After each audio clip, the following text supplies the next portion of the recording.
Mga kamanok, mag-shoutout muna tayo.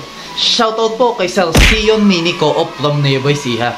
Madami po siyang alagang sirama. Meron din po siyang mga imported lines na galing sa inyong lingkod. PM nyo lang po si Sir Sion sa mga nais mag-alaga ng mga sirama. Shoutout din po kay Sir Rice Sirama from Pangasinan. Marami din po itong alagang sirama si Sir Rice. Meron din po siyang nakuhang import line sa inyong lingkod.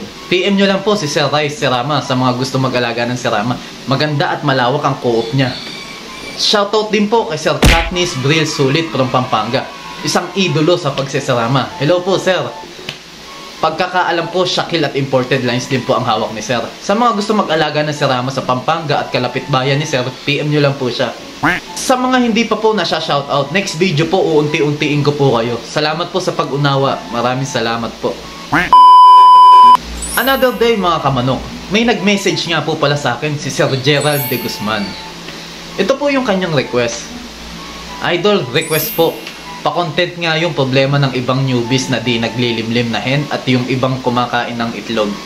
Okay po. Salamat po Sir sa magandang request na ito at makakatulong po sa mga baguhan. Bakit nga ba hindi naglilimlim ang inahin na manok? So madami pong reason kung bakit minsan ay hindi naglilimlim ang inahin. Una, kung nakakulong ang inahin at masikip ang ginagalawan nila, hindi po ito talaga maglilimlim dahil may stress lang po ang inahin at maapak-apakan lang po ang mga itlog at madudumihan na sanhi na may chance na hindi po mapisa ang itlog. Pangalawa po, baka mamaya kinukuha mo yung itlog sa pugad. So di po talaga maglilimlim yan. Mag-iwan po kayo. Kahit mga fake eggs po, madami po nabibili sa online ng ganyan. Gumamit po kayo ng fake eggs kung kinukuha nyo po yung itlog. At least may makikita po siyang itlog sa pugad. At mismo ang katawan niya ang magsasabi sa kanya na kailangan niya ng maglimlim. Pangatlo, minsan meron po talagang inahin na hindi naglilimlim, pero itlog ng itlog. Yan ang magandang problema, yung itlog ng itlog. Nasa dugo, lahi o genes na ng manok yun. Wala na tayong magagawa doon. Pang-apat, i-priming nyo po bago nyo isalang sa breeding ang inahin. Paano ba ang mag-priming? Una, paliguan, purgahin, i-bacterial flushing, at bigyan ng vitamina o mas okay yung B-complex. At ang panlima, baka naman binabago-bago mo yung posisyon ng pugadan niya. So kahit sino malilito kung saan ba siya iitlog o maglilimlim.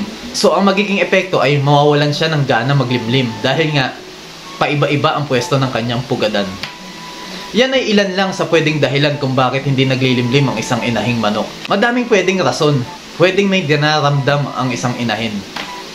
So bakit tinutuka o kinakain ng inahin ang kanyang sariling itlog? Unang rason dyan, gutom ang inahin. Baka walang tubig o patuka na nakaready sa kanilang pwesto. Pangalawa, baka stress ang inahin. Kaya may chance na tukain niya ang mga itlog.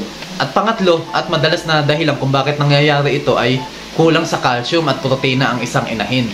Kaya mismong itlog niya ang tinutuka o kinakain dahil ang itlog ay puno ng calcium at proteina na kailangan ng kanilang katawan. Ano ang pwedeng gawin? Bigyan niyo po siya ng calcium. Ano ang pwedeng ibigay na calcium? Meron pong budget meal na calcium para sa mga manok. Yung calcium lactate. Pwede din po yung shell ng itlog na dinurog ng pinong-pino. Pwede nyo pong ihalo sa patuka nila, mapa-wet feeding at dry feeding. Sa mga poultry supplies po, pwede kayong magtanong ng calcium para sa mga alagang manok natin. Ano ang pwedeng sagot o gawin sa inahing hindi naglilimlim? Subukan nyo pong i-pre-range. Kapag komportable ang inahin sa ginagalawan niya, hindi yan may stress, maglilimlim po yan. O kung may inahin kayong hindi naglilimlim, kunin nyo na po o ipunin ang itlog at ipalimlim nyo po sa iba. Kung may inahin kayong naglilimlim, mas okay po. O kung walang ibang inahing naglilimlim, wala po tayong choice kundi ipa-incubator ang mga itlog. Sana po nasagot ko po ang inyong request, Sir Gerald. Malaking tulong po ito sa mga nagsisimula sa pagmamanok. Ito po ay based lang po sa aking konting kaalaman at experience sa pagmamanok. Kung mali ako, tama kayo, please comment po para madagdagan po ang aming kaalaman. Please follow, like, and share na din po para makatulong tayo sa mga baguhan sa pagmamanok. Maraming salamat po.